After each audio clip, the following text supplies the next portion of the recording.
Bom dia, boa tarde a todos e todos.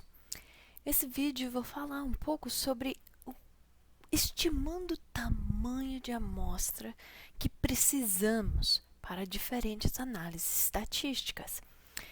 Então, quando estamos olhando para a nossa pesquisa, tem questões de quantos sítios eu preciso verificar sobre a existência de afiadores nas pedrais. Eu tenho perguntas sobre quantos vestígios botânicos eu preciso analisar e distinguir para representar a composição dos vegetais daquele nível, ocupação arqueológica. E para atender isso, então a gente recorre às mesmas ferramentas que tivemos para essa coisa de estimar a população do qual nossa amostra veio. Ou seja, a gente, naqueles cálculos, estávamos pensando, nossa amostra poderia vir de populações de diferentes características. E agora a gente simplesmente vai extrair aquele elemento do número de amostras para fazer uma inversão, uma transformação do cálculo de intervalo de erro para saber o número de amostras que eu preciso para atender um certo intervalo de erro, num certo nível de confiança, para falar sobre a população. Ou seja,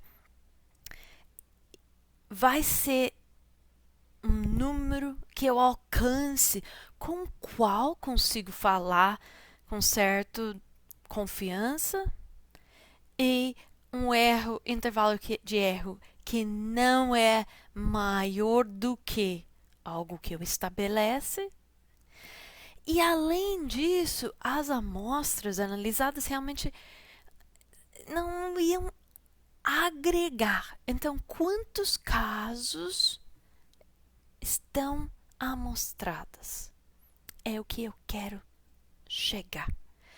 Então, para fazer isso, os elementos que vão ser incluídos no cálculo de quantas amostras, no caso é realmente elementos dessa amostra, estamos unindo o que queremos de confiança. Então, qual o nível de confiança? 90, 95, 99% de confiança com qual você gostaria de apresentar a estimativa da população?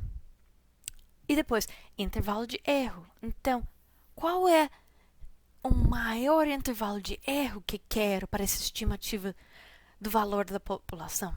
Ou seja, um intervalo para área de sítio de meio hectare, área de só 1/10 de 1 hectare, para diâmetro de cerâmica, eu quero estimar a população de cerâmica com os seus diâmetros de boca, com erro de mais ou menos 1 centímetro, mais ou menos 3 centímetros, ou mais ou menos 5 centímetros.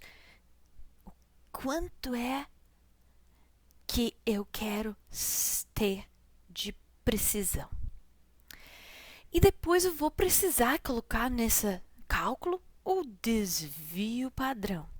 Ou seja, eu preciso ter uma noção da variação que vai ocorrer entre os valores dos diferentes casos que eu estou trabalhando.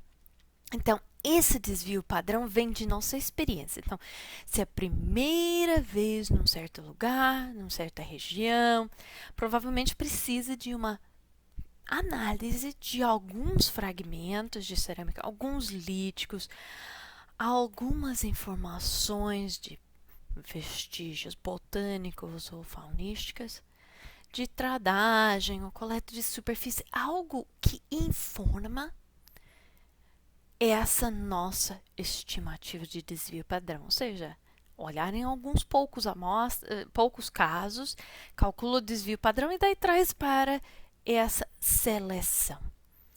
E depois eu vou também precisar colocar a nossa confiança em relação àquele valor de t.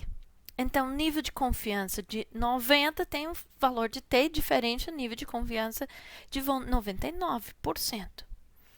E o que a gente vai fazer? Porque a gente não sabe quantos casos ainda vamos ter. A gente vai sempre trabalhar com aquele grau de liberdade de infinidade. Ou seja, quando estamos olhando na tabela T, vamos pegar os valores aqui de baixo. Então, vamos integrar a esse cálculo o T. Aqui, vamos dizer para 99, a gente teria um T igual a 2,576.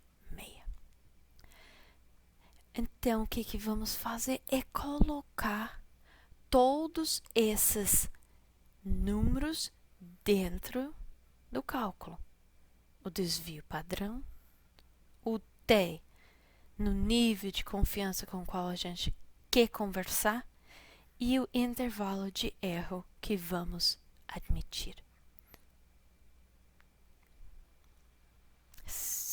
É isso, um cálculo. E a maior parte do que estamos colocando aqui é por nossa escolha.